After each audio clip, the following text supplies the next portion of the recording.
Faites des élections transparentes. Moi, je ne sais pas comment les gens disent qu'ils sont démocrates. Et puis, ils veulent aller à une élection qu'ils ont déjà gagnée. J'entends un coup KO et tout ça. Un démocrate ne pense pas à un coup KO.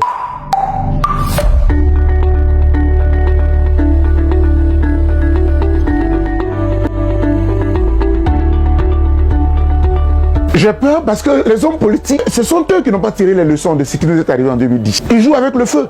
Quand on a vécu ce qu'on a vécu dans le monde, on est l'un des rares pays dont la crise post-électorale a été la plus catastrophique.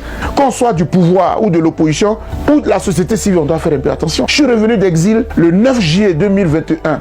Tout mon discours est axé sur la réconciliation. Il y avait même mon ami Kakabe, ministre de la réconciliation. Quand je suis venu, c'est celui-là qui m'a appelé. Je l'ai accompagné à Paris, rencontrer les Gadi Seli, Serge Kassi pour qu'ils rentrent, etc. Très vite, le ministère a été supprimé. Quand vous écoutez le président de la République, mais tout va bien en Côte d'Ivoire. On ne peut pas vivre dans la paix, parce que la paix, là, c'est pas parce qu'il n'y a pas de tir, il n'y a pas de... Non, non, non. On couvre des crises qui sont là, elles dorment. Et tac, et puis c'est du grabuge. Faites des élections transparentes. Moi, je ne sais pas comment les gens disent qu'ils sont démocrates. Et puis, ils veulent aller à une élection qu'ils ont déjà gagnée. J'entends un coup KO et tout ça. Un démocrate ne pense pas à un coup KO. Le démocrate, il met tout en place et que le meilleur gagne. Mais il se prépare. Je pense que le parti au pouvoir est majoritaire. J'ai vu les dernières élections législatives. À partir de là, j'ai dit, bon, ben, il faut qu'il ouvre le jeu. Déjà, faites des élections inclusives. Vous savez ce qui s'est passé aux États-Unis dernièrement? Si on était en Afrique, Donald Trump n'allait jamais compétir.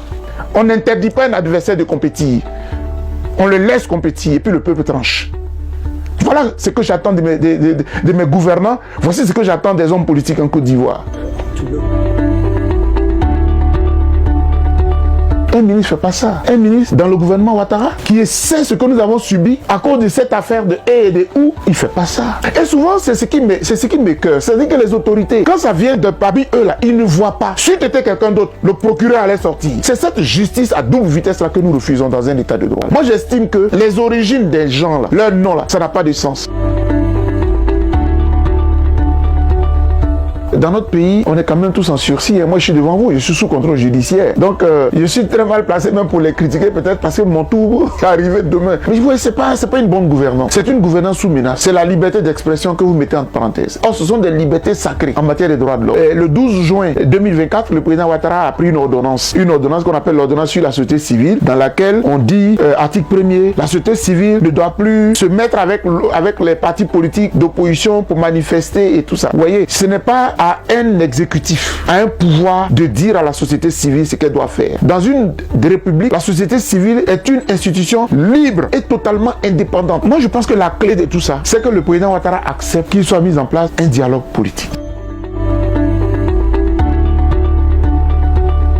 Liste électorale. On va avoir une élection. Depuis la dernière révision jusqu'à ce que nous arrivions en octobre, ce sont des milliers de jeunes qui vont avoir les 18 ans. Mais pourquoi vous voulez leur priver de leur droit de vote? Pourquoi vous faites ça? Parce que vous ne voyez que, ça dit, vous avez déjà fait vos calculs. Et peut-être que vous avez bloqué vos calculs. S'il y a une nouvelle vague de personnes qui sont inscrites, ça peut fausser vos calculs. Mais nous, on s'en fout de vos calculs. Nous nous battons pour la démocratie.